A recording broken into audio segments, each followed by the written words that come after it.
This Is he gonna could try to be finish the the round? game. Oh, no! He missed it. While I was in Houston, I went to an offline event. It's my first offline event in like 2 years since I pretty much started playing the game. I started learning this game offline with all these people you see here, and that's me right there sitting down. This footage is actually courtesy of my friend 2D. I'll leave his channel down in the description below. But there's me right there sitting next to one of my mentors, right? Unfortunately, I had to play him in the second round of winners, and I don't have the first round of winners game, but I won by sheer luck. I won that first game by sheer luck. My opponent basically dropped the super combo. He dropped the game-winning combo, and I came back and won that game and then won the second game as well. The thing about playing offline is it's a different environment. There's different nerves, and sometimes you're playing on a different medium. You might be used to playing on PC, but we're playing on PS4s. There's a bunch of different things that go into playing offline that you might not be used to, and therefore the gameplay is not always optimal. The gameplay is not always as comfortable as you want it to be, and you might drop things that you hit online or on your own setup at home, even though it's offline and you should hit it most of the time.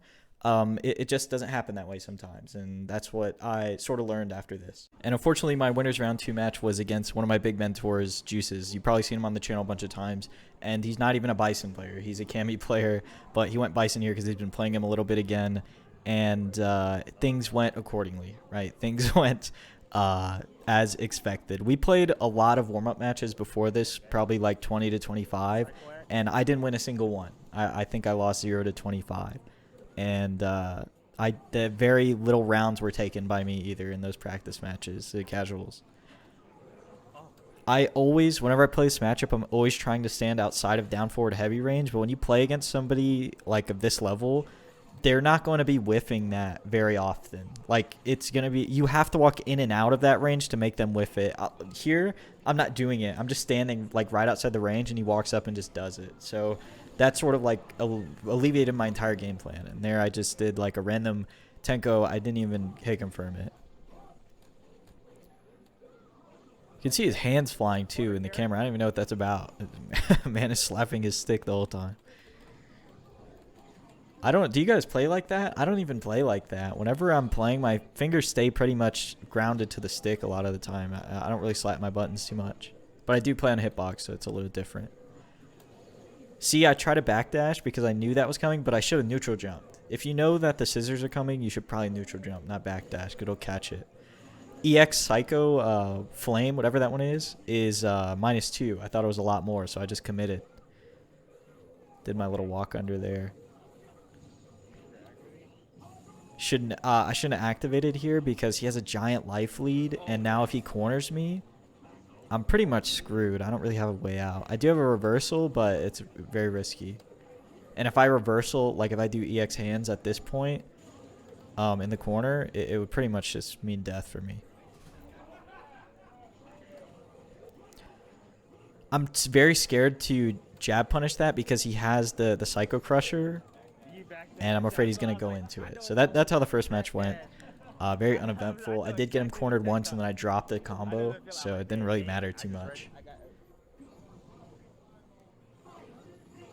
See my hat on the table there? Hat that I'm always wearing.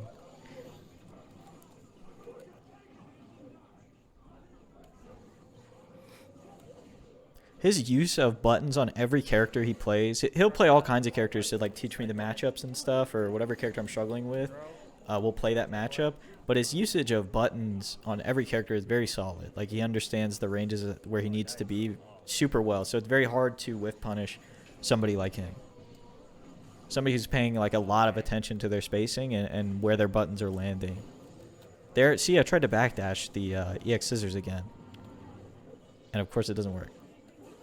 I dropped the shoulder, but I'm very glad that I got that 4-frame punish. That was something I really struggled with in the past, was 4-frame punishes on this character, because it is pretty tight timing, right? You have to do a jab, and then you have to do a quarter circle, like just frame input. And just frame in this game is not like Tekken. It's not 1 frame. It's like 3. I think 3 is the lowest point that you can input it, right, for it to be a frame perfect input. It's not as hard as Tekken, basically. I'm just losing the buttons at this point, right? I'm just getting out footsied on a character known for her footsies, so you hate to see it. There, I stuffed the Psycho Axe, but that's very dangerous. You know, if you see it start up and you're close enough, you can press. but sometimes you'll get crush counter trying to do that. And then he gets huge damage. So here we're back in the corner, and I'm trying to apply some pressure. I just overextend. Like, I overextend way too much. Try to get a stand medium kick in there, it gets stuffed, and, you know, this is what happens. There's the EX, hits on both sides, -2. That was a really good punish for me, to be honest with you. I don't know. I don't think this one killed, but I do take a round somewhere in the set, and I think this is it. Yeah. You can kind of hear 2D getting hyped, but I was actually just sweeping into V trigger, and the sweep happened to hit. That wasn't like footsies or anything. I was just sweeping into V trigger, playing Street Fighter 5. That honestly, I think, was one of the only rounds I took off of him, like, the entire day, but between casuals and in the tournament. So that was pretty cool for it to happen in bracket. Also, another thing I didn't mention, there were a lot of birdies here. There was like 4 or 5 birdies in the bracket, and I managed to dodge all of them. So that was cool. I don't like that matchup at all. I was even thinking of playing Manat in that matchup, even though I don't really know her that well yet. I feel like it would have been better than Karen, because that matchup really sucks. It's a little better now, but it still sucks. There he finally whiffs the Psycho Axe, and I'm not ready for it at all because he hasn't whiffed it the whole time. And that's just how it goes sometimes, you know. It's always fun playing against your friends, though. So after that, it was time for my top 8 qualifying match. I had won my winners round 1, lost my winners round 2, and now I was in losers, and I was playing to qualify for top 8 in losers. Again, it wasn't a huge bracket. It was like 20-man bracket. It wasn't like a big 40-man or anything like that, which is pretty typical. I think in Houston, it's about like 20 to 25 people usually show up. Some heavy hitters were definitely missing, but I was not very fixated on winning. I wasn't very fixated on even going far in the tournament before I got there. I really just wanted to show up and play the game offline again and play with my friends, you know, and play. Now that I had sort of known the game, I've been playing the game for a few years, and for the entire year where COVID ravished all of the locals, I was playing online and like getting a lot better. So to put it into perspective, the last time I played this game offline, I was like gold in Houston. The last time I played it in Houston offline, I was gold. So now I'm diamond, and I put a ton of hours, and I have like 1,000 hours on this game, and I was really trying to see how well I could play against some of the other people there. So now it was time for my top 8 qualifying match. I had won my round 1 of winners, lost my round 2 of winners, and it was time for me to try and make it through losers. And I was playing against a Ryu. I played against a lot of Ryus, online, offline, high level, low level. I played against a ton of Ryu just because he's a very common character online. But they all play a little bit different to me, right? Some of them play a little more solid. Some of them play kind of wild. But the one thing that they all have in common is that Ryu really does, he just shits damage sometimes, right? In V-Trigger, out of V-Trigger, he can do some crazy combos now with all those buffs. He does a lot of damage, and you can really get screwed over by it. So you have to play a lot more solid, I feel like, than you did before he got all those buffs. And before a lot of the stuff that he can do now comboed, right? You see, I jump a lot at the beginning, right? So this is the first game. I jump a lot because I wanted to test his anti-airs, and he proves it later on, right? I start getting cross-cut like a lot. Like I'll get cross-cut 2 or 3 times, and in my head I said, okay, we're done jumping. If he's cross-cutting me, that means that he can definitely anti-air DP because he's looking for it now. So you'll see me stop jumping pretty soon here. You'll see I didn't test his knowledge of the V-Trigger either. That's a big thing if you play this character is at the lower levels, people will cheese you out with Karen's V-Trigger because people just don't know how it works. Like I said earlier, that he didn't know how it worked, which is understandable, and I helped him out after the match. But I didn't test it in the match, so I wouldn't have known that. I could have won probably just spamming the V-Trigger follow-ups because he was trying to react to them, which is very difficult. Online or offline, trying to react to all the different follow-ups from Karen is really rough. I think she has 4, right? She has 4. You'll see there, he not once has, that was a good counter hit combo for me. Not once has he pressed or done like DP after the forward heavy punch. I forget what it's called. Solar plexus. So I thought maybe there he would do it, but I was basically making adjustments that I didn't need to. That was a good jump in for me. I got it over the fireball. But to be honest with you, that was probably a random jump in because he just hadn't anti-aired me yet or showed me that he had solid anti-airs, so I was jumping a lot. There I tried to jump out of that because I knew it was going to guard break, but probably should have just taken the guard break. I popped the V-trigger. I probably should have noticed here, but he plays. I feel like he plays a little bit more reserved whenever I have the V-trigger because he doesn't know what to do against it. But that's just an adjustment I didn't make. Something for next time. That was another. I don't think that was a very calculated jump in for me, to be honest. I was just jumping. And I could have ended it right there before, but I dropped the combo, did my little walk under, slap him in the face, and threw him. That was pretty sloppy. Like I was saying earlier, sometimes these things just don't go as planned offline. It's a different environment. I spent a bar there. Probably shouldn't have.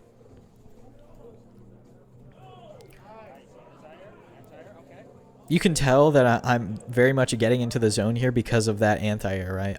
My anti-airs, to be honest with you, on this character especially, are very weak. So if you ever see me like do an anti-air, not walk under, I'm probably thinking really hard. I'm probably paying a lot of attention. That's that system 2 thinking kicking in.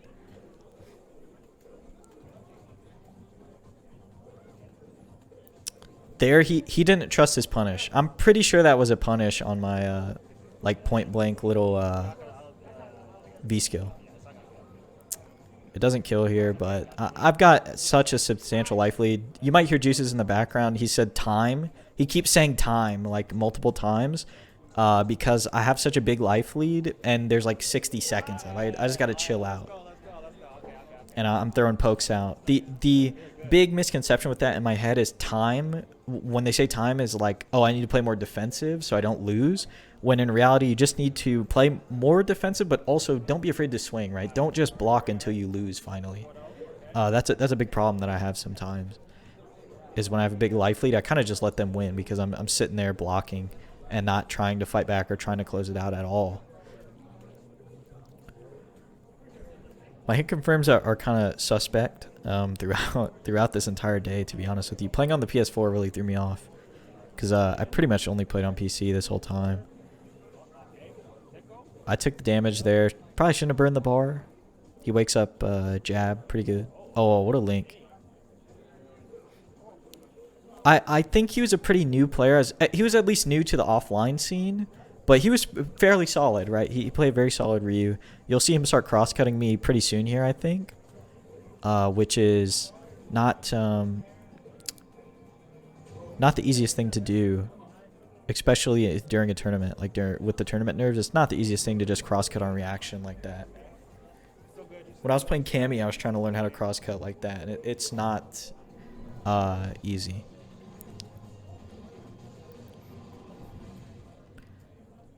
I will say that is one thing that like Shoto type characters with reversal DPs, that is one difficult thing that they end up having to learn at some point is how to cross cut.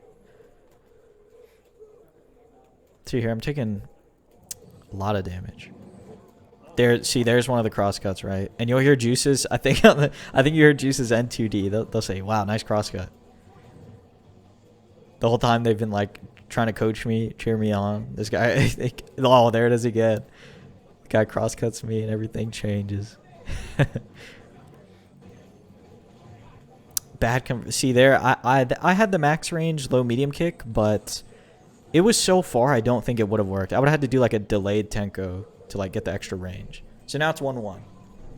And my confidence, to be honest with you, starts waning a little bit, right? I think anybody who loses a match there.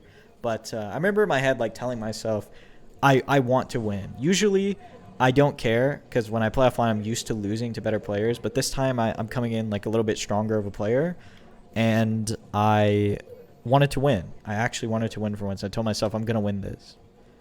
And I did. The thing is, though, like, I don't make adjustments as fast as I'd like to quite yet. Like, adapting to the other player. I did very basic adjustments here, right? So he started cross-cutting me. And I said, okay, I'm going to stop jumping. That's about the extent of my adjustments. It wasn't very substantial. I just got to get a lot better about picking up on players' habits. And settling on a character. I'm having a character crisis, to be honest with you.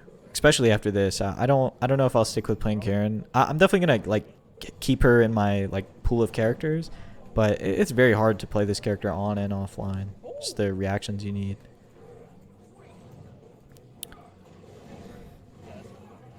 Especially on the PS4. I can't say that enough. The PS4 feels like it feels like a different game. I got very lucky.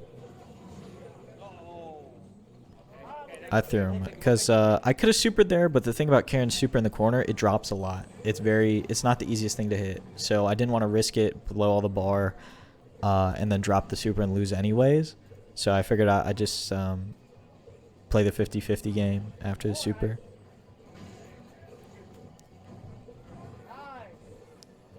I stuffed a solar plexus there. That was really lucky. I try to whiff punish it, and I just didn't stick out a button fast enough. That was not a good hit confirm. That was a deconfirm. Confirmed that it did not hit, and I didn't care. Sweep into V trigger. See how he's blocking a lot more? Because he's... I think he has an idea of what he needed to do to stop that. Like, he was trying to stuff me doing the Rekka. But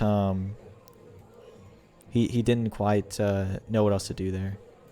That was pretty good to confirm for me, I'm not going to lie.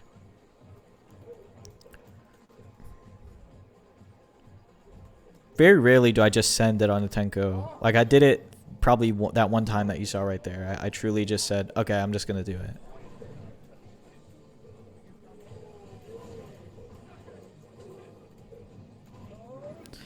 The hero, it gets very scary. Oh, man. He tried to cross-cut me. He tried to cross-cut again, and I respect that. But a fireball came out, I think, and I won. Oh, let's go. It's that boy Drew. He made top 8 first time. Yo, let's go. Give it up for my boy Drew. He made top 8 for the first time. You know, how's it feel to make top 8 for the first time at a local, baby? Feels good. It feels good. My man took a break, came back, and won. This video's already gone on entirely too long, so I'm going to make a part 2 with the top 8 matches. And again, I want to thank 2D for the stream footage. Go ahead and check out his channel. I'll put it in the description below. If you enjoyed this one, consider subscribing, and look forward to part 2.